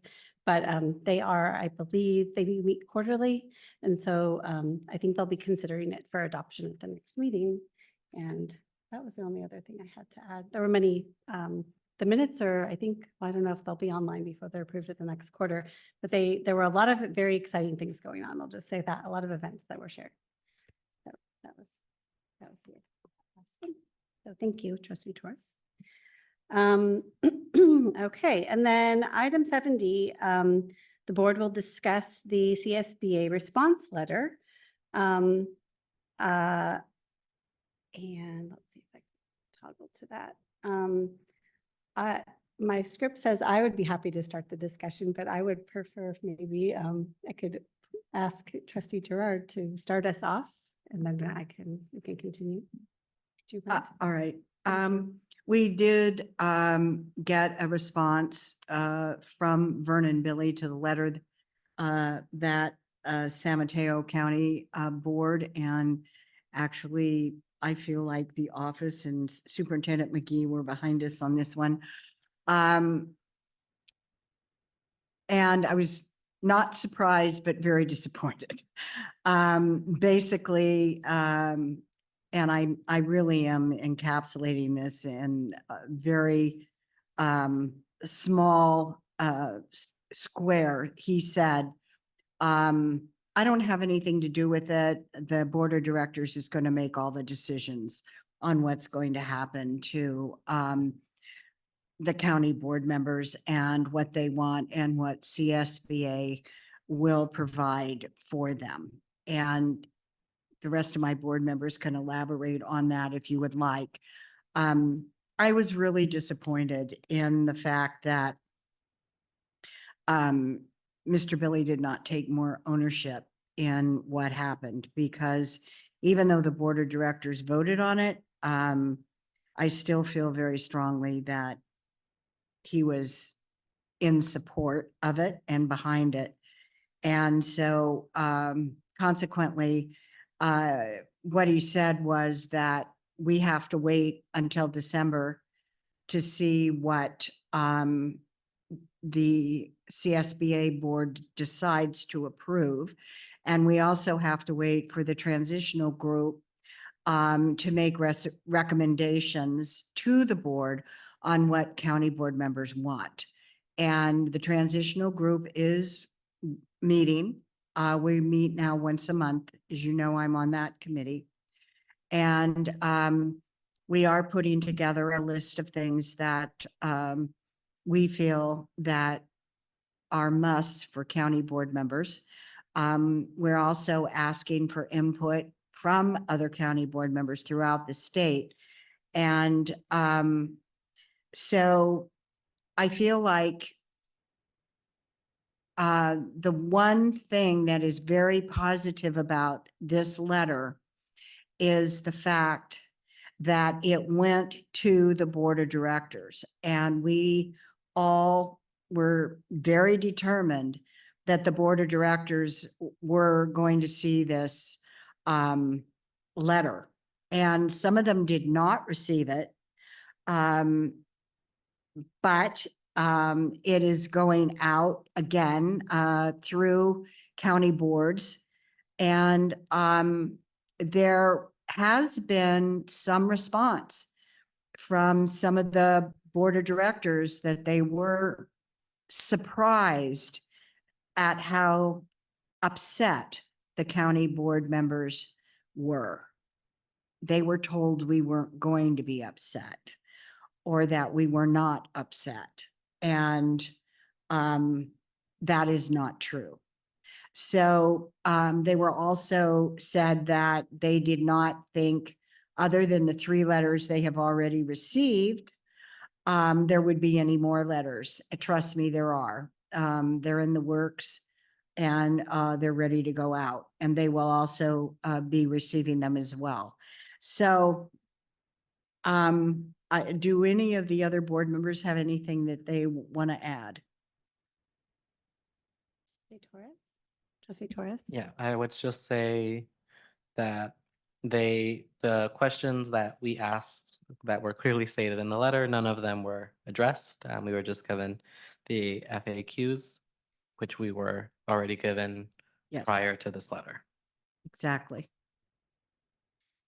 Yeah, my comment is that it wasn't responsive to our letter. We know that there's a transition process in place, and we know we have trustee Gerhard as a member of that process, and we know how it's going. So there's that, but there's also, just going back, the points we raised in our letter, which have been, I think, just to clarify what trustee Gerard was saying about the other letters, other county boards are sending letters. We've received multiple copies as CCs, or I've received them as copies. And so I think that many of them had already started drafting letters. Some of them saw our letter and based theirs on it, and many of them raised additional points that we didn't raise. And so those are all going forward. I think that it's, all well and good for, in the, I guess, corporate structure for Vernon to defer to the board, because he does serve on behalf, at the will, pleasure of the board, if you will, as CEO. But the board doesn't feel comfortable. I think, I don't know. I guess I can't speak to where the idea originated from. I don't think that it originated with the board. I'll just say that. So I think that they need to respond before December in a much more substantive way, and maybe getting more letters and more pressure might help. But I think they're fine just not responding, which is kind of unfortunate. So the question, I guess, for us to consider is, do we want to respond to this letter, right? Do we want to just note it didn't respond to our inquiries? Or do we just want to wait and see what happens, see if there's some momentum that builds from other letters coming in? So that's, I think, where we are, and we've agendized it for that purpose. Yeah. Trustee Alvar. Thank you. I don't want to respond to your question directly for a second. Just my take. I felt that this was extraordinarily dismissive, which I never take to very well. I was especially struck by the question of what will become of our brand new handbook that a few people worked really, really hard on, including our former trustee Ross, who put his heart and soul into it.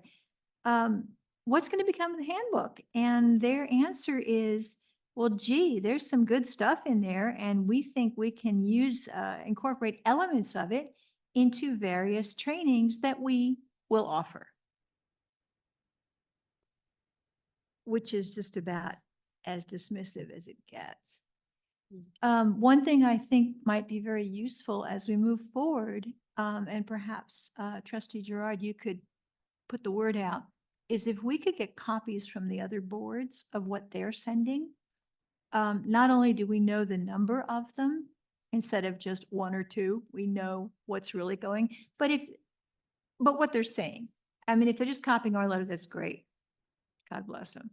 And if there's other things that are coming up, it would be helpful for us to see those as well and see what other, and I know you're talking to the people, but I just think just in general to have it and as we move forward. And I don't know, I mean, I don't know what we do. I know what my gut reaction is, but it's probably the wrong one. So, waiting and seeing is, we kind of have to let the working group do its job. But at the same time, to make sure that there's an understanding that we're not happy with this. This isn't an answer. This is simply like, oh, come on, get over it. Wait, just be patient, little children, and we'll get back to you with what the grown-ups decide. I think I'll stop there. Thank you. Are there any other comments?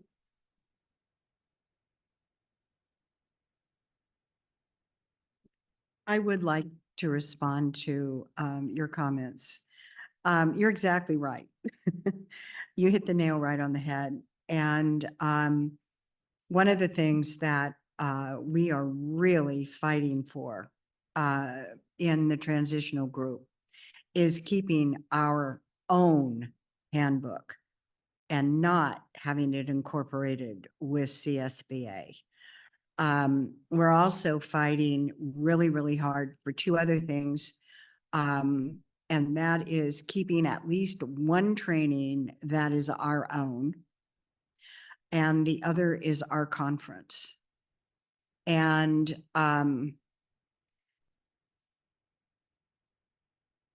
it's difficult being on some of the conversations that we're having in these groups because the people that are running these meetings are CSBA employees. So of course it's very much geared towards CSBA, but we're fighting it, quite frankly, tooth and nail. And I guess the rubber will hit the road when it comes time in December for people to vote to see how we've done it. But I will say, and I said at the last meeting that several of the county board members that are on the delegate assembly are talking to their regional directors. And hopefully, I know that there have been actually some very positive meetings with 2 or 3 of the regional directors that, as we've been saying, did not understand the situation, the circumstances, and how county board members really felt. So I'm hoping that there'll be more of that, and I will reach out and get as many copies of letters as I possibly can. Great. Yes, I think I have the letters that Bev has. I've just received a couple. So that is a great idea to share them. So we can do that and maybe they can get shared however that happens.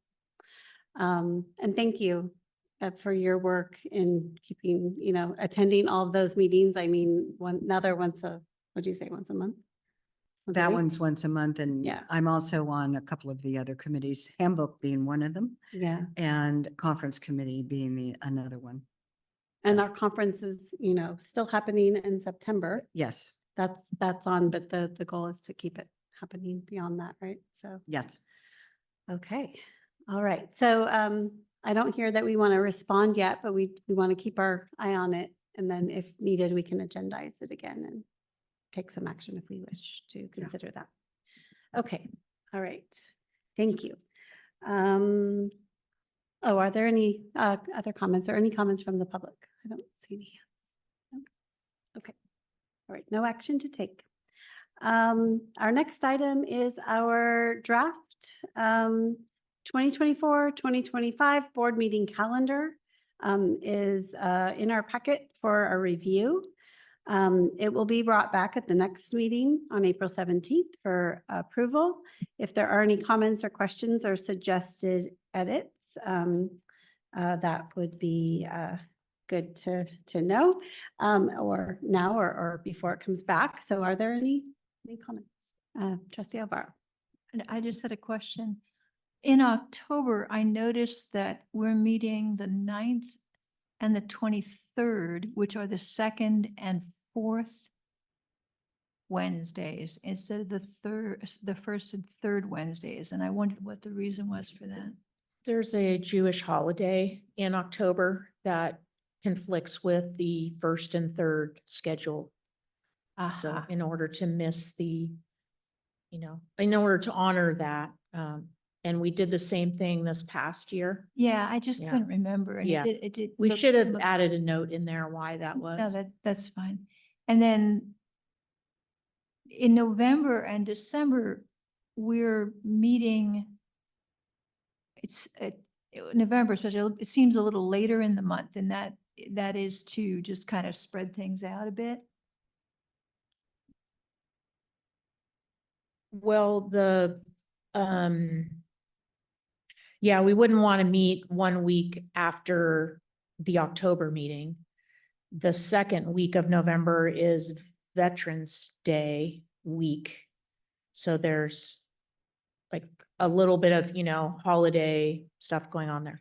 So since there's only one meeting in the 3 months, I think they're intended to be spread out 1 month apart. I figured that. Okay, thank you. I was just confused looking at it. And then the other thing is the December meeting has to be after, what is it, the second Friday of the month in order to meet the ed code for the organization meeting. So it can't be earlier than that. Right, I remember we ran into that before. Okay, thank you. Okay, are there any other comments? Trustee Gerard. Yes, I actually was a little concerned that there is only one meeting 3 months in a row for November, December, and January. And I get it that November and December are Thanksgiving and Christmas, but I am concerned. That's a long time in between each one of those. And I know that in the past, when we've had that many single meetings, the meetings have tended to run very late. The reason for the single meeting in January is that we did add a second meeting in January this year, but the staff was here on their holiday putting together the board packet. And I honestly don't think that, I think we can get all the board business done. We don't have to do additional presentations to keep the meetings shorter if we need to. That's been a trend of the board anyway, is to focus more on the board's business.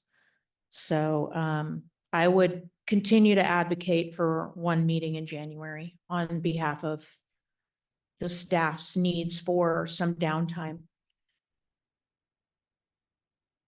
I would note that I think the meeting in January, I don't know, I'd have to look at the minutes, but there were a couple meetings that we had only like one a month this year. Mhm. And they were really long, like until 11:30 or something, and I don't know. Well, I we didn't go can back and we look, can but shape those agendas to, we have to our help board that. governance calendar, so that's hopefully helping to help, Yeah. even things out. do the necessary things. Yeah. But my thought is always, if there's something on the calendar, even if we drop it off the calendar, like if it'll impact some, it'll impact the preparation or whatever, it's always, in my mind, better to have it, an additional meeting somewhere if we think we might need it, right? Because you could always cancel it, but it's harder to add it, as you know, with our group. It's a Well, big- we're a big what's group. not on the calendar is the board needs to discuss a potential retreat And we did suggest October for a retreat. We listed the three Saturdays. I spoke with President Benini and Vice President Torres about wanting to use a targeted, board date for the retreat or to do it on a Saturday, and they both preferred a Saturday date. So we listed the 3 Saturdays in October. We could also do a retreat in early November, since that there's not a board meeting until November 20th in November. So that could be a space where you would have additional time together. And then what's not included in the calendar here is the board budget LCAP study session, which it's worked in the last 2 years to have that on the last Friday in April at around the noon time. And then there was a suggestion, possibly because it is an election year, and it's within the realm of possibility that there could be new board members, that you would have a board governance workshop, maybe late January, early February or February. So those are not included in the 19 board meetings that are listed here. Those are 3 additional dates. Those are proposals, so ideas. Since we have 2 meetings in October, I would prefer personally to push, if we tried to schedule a retreat, to push it to like the second or third week of, it's like the 1st or 2nd, honestly, week of November, because Friday's the 1st. October doesn't seem very workable. Yeah, it could probably be early After November. consulting with Trustee Alfaro that she's immobile on weekends and Mhm. Yeah, unless y'all October. want to hire a helicopter, I mean, So it's a consideration, right? So we're saying we're going to look at those dates for the next reading of it. It's for the board to decide, to Okay. discuss tonight, if you feel prepared to do that. If you Okay. don't, if you're saying you don't want to have a retreat in October, that's a decision. So we'll take those possible dates out. Is there, it seems to me there could be a board retreat in either early November or early December. It feels like there's space in there on the calendar. Yeah.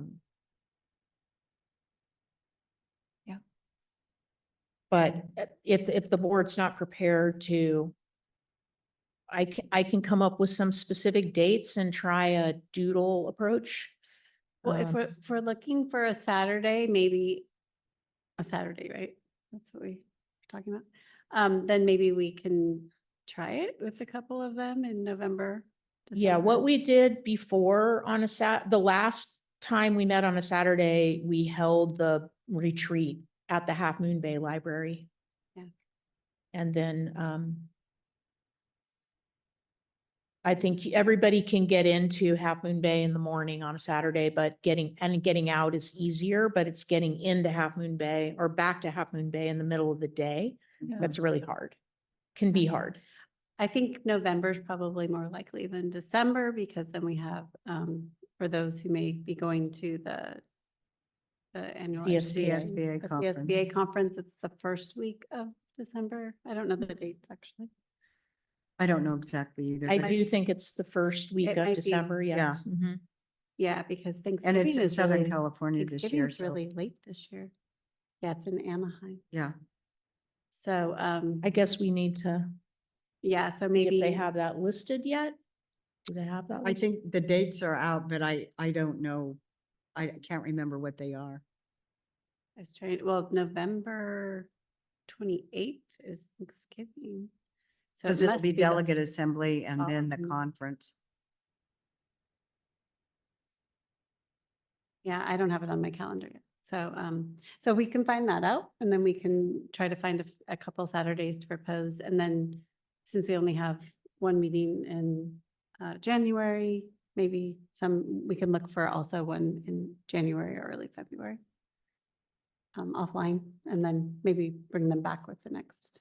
Or as a second meeting, you mean? Oh, well, we had one. Or do you holding- want to, are you talking about the board, like a board There was governance? one for like a retreat, one for I don't know, governance workshop training. I don't know. Those are There different. was discussion about, if you have any board turnover, Mhm. sort of helping ground the board after election time, which would be after December, because that's when the new board members are sworn in. Yeah, but realistically, if you had that other meeting in November, they might not be sworn in, but they would already be known. And they would be subject to the Brown Act already, because that's the rule. So we could look into that, but Okay. that may capture it. I'm just putting it out there. Okay, so we can talk about that. There isn't, So what I'll work on confirming the CSBA conference, so we're not in conflict with that. And then trying to find a date in November for a possible retreat. It's December 5th through 7th. Okay, I'm on their website. okay. number. Thank you. Thank you, Susan. It's one thing off my to-do. list. Yeah. Okay. So are there any other comments? This isn't on the agenda for approval, right? Just No, it'll discussion, come yeah. back to us. Okay. Are there any comments from the public? Who cares about our meeting date? Okay, there is no action to take on this item. So, all right. Item 7F is board member comments. Trustee Lempert, would you like to go first? Wasn't there in person and just really enjoyed the report on the Ann Campbell Center. That's it for tonight. Thank you. Trustee Cannon?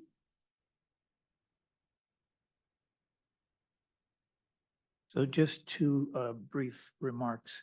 First, normally the approval of resolutions is in my mind relatively, as much as I respect them all, routine, but Superintendent McGee commenting tonight about our administrators, I certainly concur with that. It seems like in many aspects of education, it gets more challenging each year. And the word challenging, we use a lot for saying, holy smoke, I don't know how they all get it done. So I want to thank all of our administrators for their work, not only at the county office, but also throughout the county and throughout the state and the nation, because it seems to me more challenging than ever. And then this terrific evening we had on dyslexia was first rate in every way. And I understand, Chelsea, you are a big part of putting that on, so I thank you for that. And the presenters that we had were first rate. What did we have, 5 or 6 presenters? They were all, gosh, it was exciting to hear the competence of those people and their professionalism. And that's an area I don't think I've ever been to a workshop about, knew nothing about. And as I say all the time, I've been in this for over 50 years, and where did we miss talking about dyslexia? The statistics were astounding to me, how many people have dyslexia and the effect on the lives of people, and the examples of children with dyslexia mistakenly being kept in when they should be having recess, kept in to make up their work, based really not on cruelty, but based on our not understanding of the problem of dyslexia, was very, very hard to hear. And I can think of the kids that I was in school with or that we had in our classes where we didn't understand they had dyslexia, and how we treated them, and how they tended to be disrespected as students and as people. Very, very moving evening. And Hugo, you had some great young educators with you that night, huh? Would you, am I putting you on the spot to ask what their reaction to it was? Oh, they loved it. It spewed into the rest of the week, and some action plans for our own school. But I had my student services manager, my education specialist, and then my reading and math interventionist there. So we're also planning PDs for our teachers. That's something that came away from our conference in San Antonio. Is we have a lot of trainings for our general education teachers, but we need more specialized or focused on SPED and dyslexia and other needs that.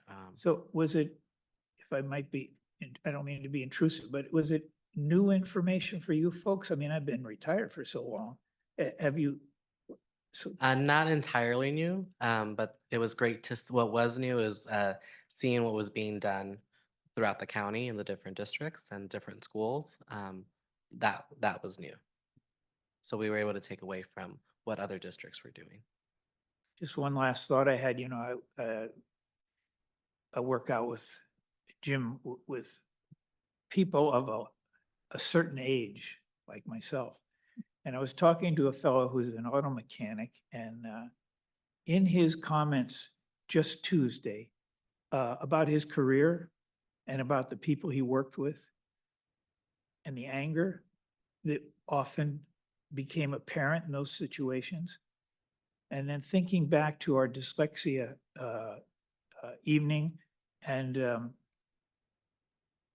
how the whole question of anger struck me, that these children and adults who was not recognized that their handicap and respected, but just very, very impactful evening. So Chelsea, thank you. And thanks to the whole School Boards Association for the county. Thank you, Trustee Cannon. Trustee Alvaro?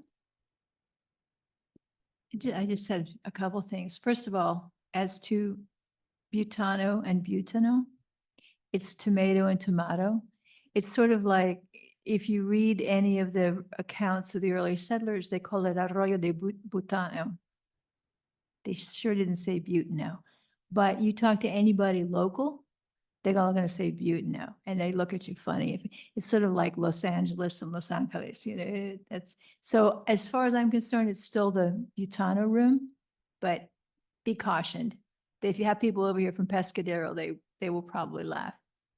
I was able to attend the Right to Read virtual screening, and again, thank you.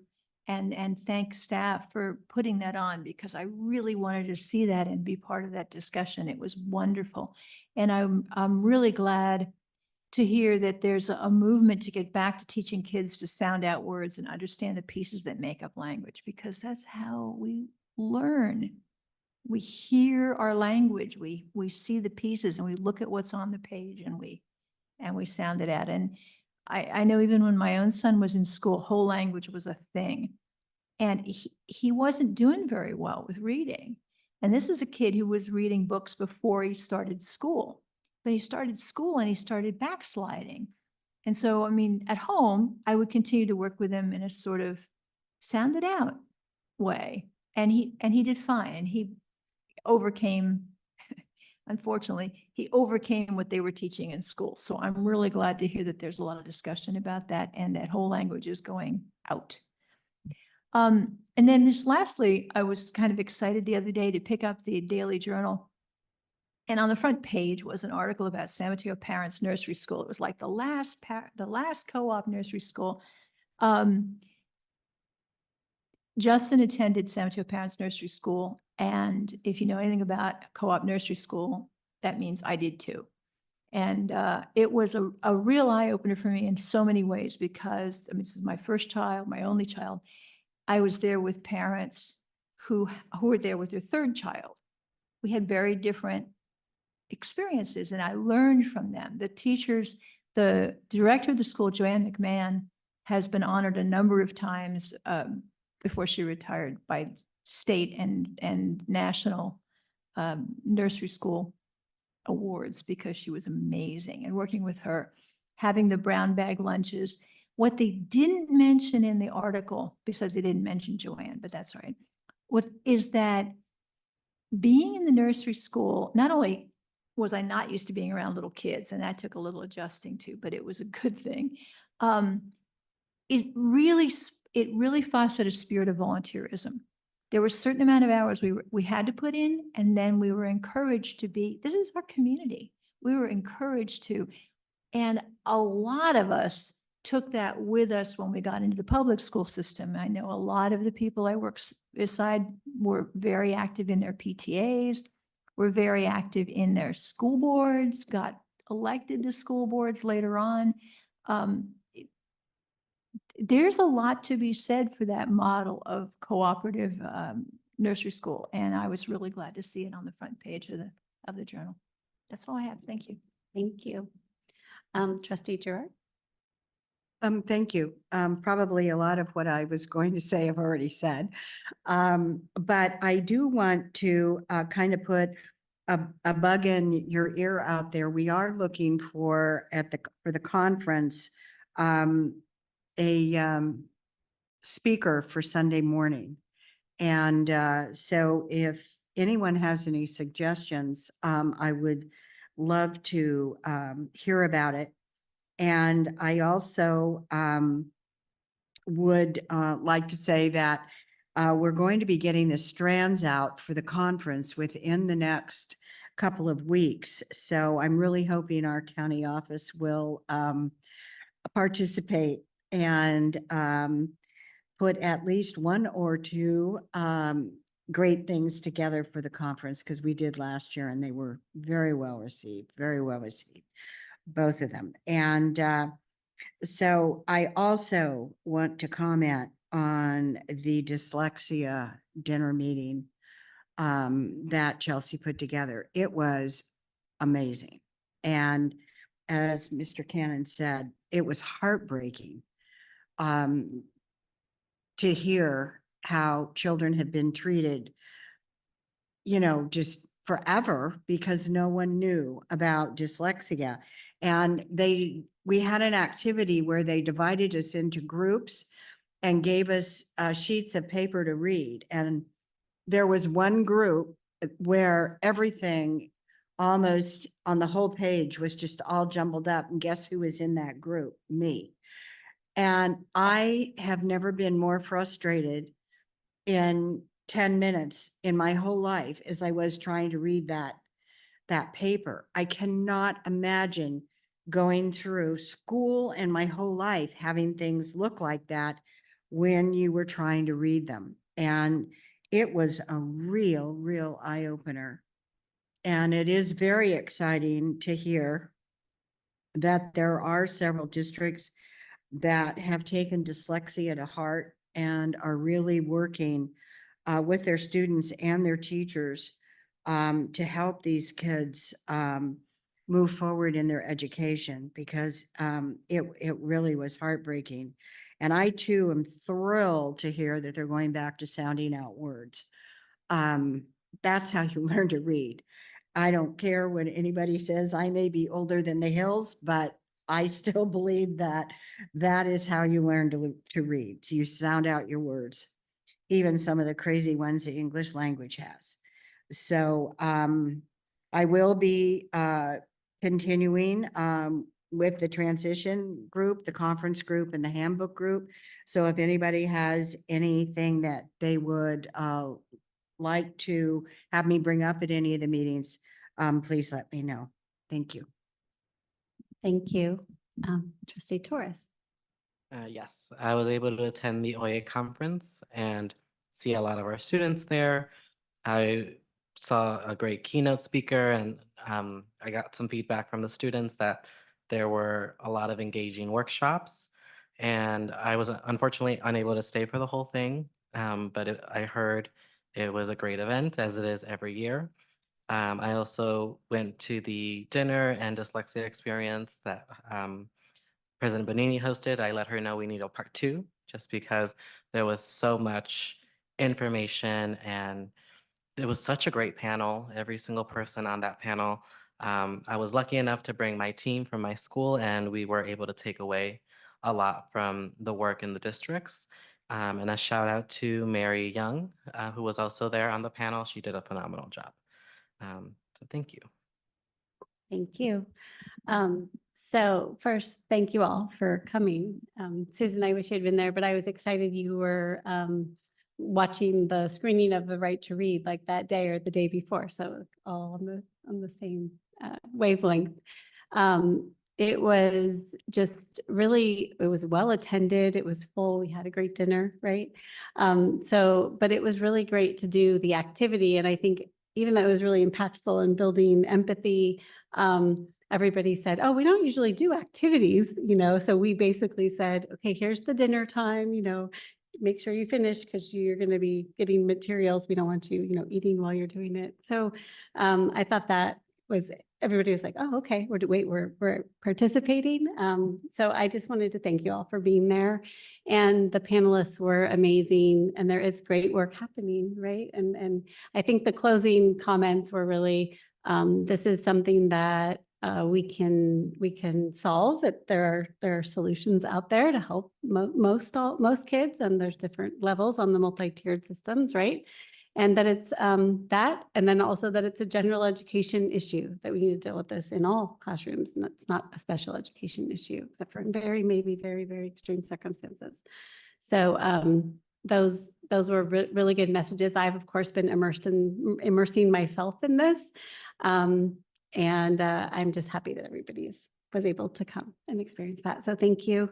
I also wanted to share that I actually joined Superintendent McGee at some of the San Mateo Foster City ribbon cuttings on the 27th. That was very exciting. They were bond measures that were in the works and passed while I was on that board. So that was very exciting. That's how long it takes to build buildings. So I think there have been like 4 iterations of sets of board members since the plaque goes up now. But they're beautiful buildings. They open up to the outdoor space. The doors slide over. They're just so useful. And that was at George Hall and at Sunnybrae. So just really exciting. And I also was able to go to a ribbon cutting earlier that day, all the ribbons in one day, over in Daly City. There was a ribbon cutting which was in Trustee Gerard's area. So I was trying to get her to come, but she, wasn't able to make it. But I represented, it was a partnership for Safe Routes to School with through MTC and with the Jefferson Elementary School District. So their superintendent was there speaking, and I guess their district covers Broadmoor and Daly City, or parts of it. So it was a really good turnout. Just to they walked across. David Canepa was there, and at one point they had it filmed, and at one point the cameraman, I was sitting, and it was actually raining, so they were delivering umbrellas. But the cameraman was like, "Oh, I wasn't planning for that," and he's like, "Let's go try it out." And so they went and they turned on the flashing light and walked across and came back and then finished. So anyway, but it's a great project because it's right in between 2 schools in a very busy thoroughfare. So all of those Safe Routes to Schools projects are really important for our kids. So excited to see that. And then the last thing I will just say is I was also able to attend a retirement party for Lisa Mancini, who's retiring from the county. And I not worked per se, but Lisa supported through Aging and Adult Services for the county, supported the Commission on Disabilities. And then she served a while as the interim director for Behavioral Health Services when I was serving on the Behavioral Health Commission as well. And the one thing that was noted in her retirement, which I was grateful for, was her leadership in developing the system that rolled out the mobile vaccines for the pandemic, which went to the aging, community to deliver the vaccines in person, to deliver them in their homes. And my husband's Nani was able to get those vaccines in her home. So I just thanked Lisa a lot. Meant so much to our family, and Nani just, passed away a couple months ago, so she lived right all the way through the pandemic. But she was 104, so she was 100, 101 when she was getting those vaccines. So it was really important for her to have that. So that's all I have for tonight for comments. Our next regular board meeting will take place on Wednesday, April 17th, 2024 at 7 p.m. And this meeting is adjourned.